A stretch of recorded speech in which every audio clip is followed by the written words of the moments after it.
না, সবকিছু সবকিছু তো মিথ্যে হতে পারে না, তাই না? আমার আমার আর আয়নের ভালোবাসা তো মিথ্যা না। মোহনা, তোমাকে আর কতবার বললে তুমি বুঝতে পারবে? আমি আয়ান নই, আই এম আদ্রিত রয়, শুভলক্ষীর হাজব্যান্ড। এবং মোহনা, আমি তোমাকে চিরকাল বন্ধুই মেনে এসেছি, তার বেশি কিছু নয়। ভালোবাসা তো দূরের কথা, এখন তোমাকে বন্ধু বলতে না আমার লজ্জা করছে।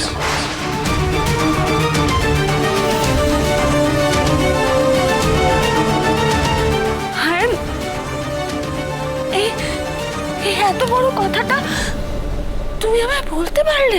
বলতে পারলাম কারণ এটাই সত্যি মোহনা, এটাই আমার জীবনের সত্যি। তুমি সেটা মেনে না নিতে পারলেও এটাই সত্যি। আমাদের মধ্যে যা ছিল না মোহনা, শুধুমাত্র বন্ধুত্ব থেকে এবং কৃতজ্ঞতা বোধ থেকে, কিন্তু তার যে এত বড় মাসুল আমায় দিতে হবে সেটা আমি কোনোদিনও ভাবিনি।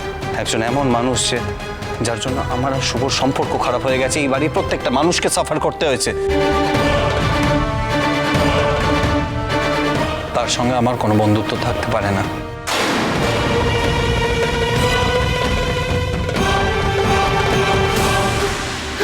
মোহনা,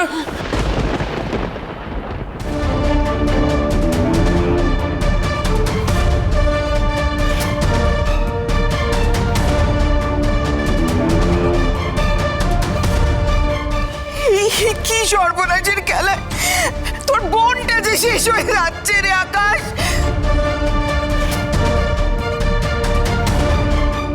ওকে এক্ষুনি এই মুহূর্তে কপসদের হাতে হ্যান্ড ওভার করে দেওয়া উচিত। ও যে জঘন্য কাজটা করেছে তার কোনো ক্ষমা হয় না। No mercy at all. একদম ঠিক বলেছিস দাদামণি, এই ভাই বোনদের এগেনস্টে কিন্তু প্রপার অ্যাকশন নেওয়া দরকার। আমাদের এন্টায়ার ফ্যামিলিকে এতদিন ধরে হ্যারাস করেছে, ওদের শাস্তি হওয়া দরকার। হ্যাঁ, এর কোনো ক্ষমা নেই। 911-এ কল করতে বলো, বন্দুক নিয়ে এসে আমাদের মারতে এসছে। হ্যাঁ হ্যাঁ, অবশ্যই। আমি ক্ষমা ভিক্ষা চাইছি, আপনাদের সকলের কাছে আমি ক্ষমা ভিক্ষা চাইছি। আমার সন্তানেরা এই পরিবারের যা ক্ষতি করেছে আমি কোনো দিনও পূরণ করতে পারবো না, কিন্তু একজন অসহায় মা নিজের ছেলে মেয়ের কৃতিকর্মের জন্য ক্ষমা প্রার্থনা করছে। ক্ষমা করে দাও। প্লিজ এরকম করবেন না, গুরুজন এরকম করে দেন না। আমার আর কি উপায় আছে বলো তো? আমি মা হয়তো নিজের ছেলে মেয়েরা জেলে যাচ্ছে দেখতে পারি না, আমার তো খুব বড় মন। তুমি শুধু আমার মুখ চেয়ে ওদের ক্ষমা করে দাও প্লিজ।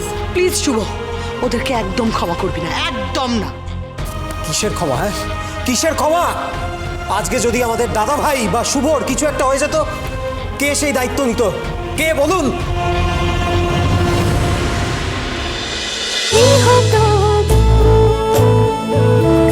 গৃহপ্রবেশ সোম থেকে রবি রাত 10টায় স্টার জলসায় ও জিও হটস্টারে।